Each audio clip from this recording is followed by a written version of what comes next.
Hi, third graders. This is Mrs. Delota. This week in science, we're actually going to be combining a little bit of science with reading.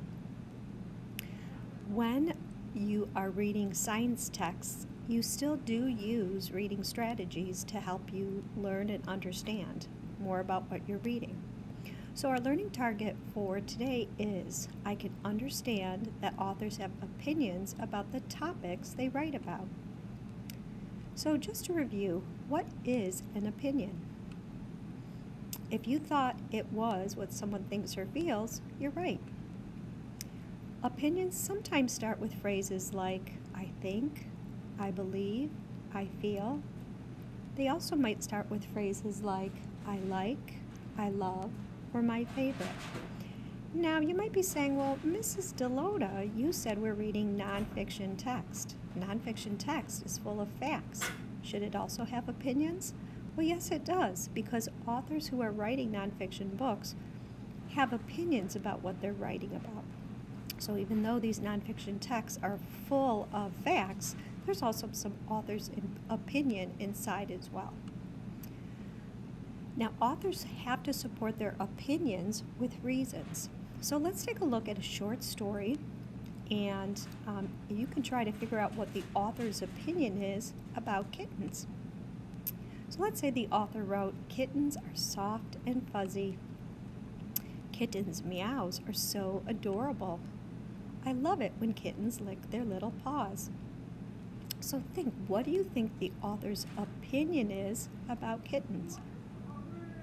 If you said something like, kittens are really cute animals, you're right. So the author's opinion is supported with reasons. Now let's take a look at the book we read, Almost Gone, and let's try to figure out the author's opinion.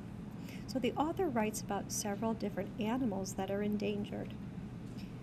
Here he talks about dwarf water buffalo. Said at 650 pounds, the dwarf water buffalo, also called the tamaro, is small for a buffalo.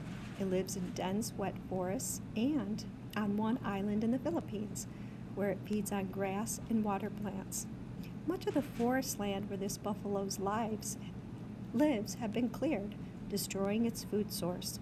Hunting has also helped reduce its numbers. So you might be thinking, what does the author feel about this? What is their opinion? Well, it sounds like they're saying that the dwarf water buffalo is endangered because of the actions of humans.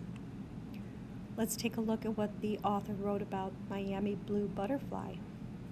In this paragraph, they say, in many places, development has destroyed this butterfly's habitat and the plants its caterpillars eat. Butterfly collectors and pesticides used to control mosquitoes also threaten the Miami blue butterfly. So just like on the other page, it seems like the author's opinion is that the butterfly is endangered because of the actions of humans. Now on this page in the book called Coming Back, the author says people have acted to protect their habitats, reduce the threat of hunting or collecting, and bred animals in captivity to be released. So on this page, the author is telling us that people can do things to help save endangered animals.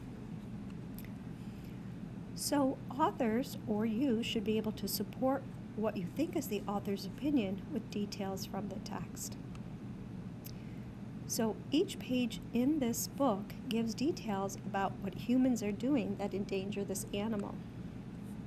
Also, there are several pages in the text that talk about how people can do things to help make sure endangered animals don't become extinct. So we can use these details to support the author's opinion that humans are doing things that endanger animals, but they can do things to help make sure that the animals don't become extinct. All right, friends, so today you learned about how authors have opinions about the topics they write about, and also how if you are trying to figure out the author's opinion, you have to be able to support it with details from the text. So now, friends, what you're going to do is you're going to do task number 3, and you're going to check your learning and work on author's opinion. Good luck, have fun.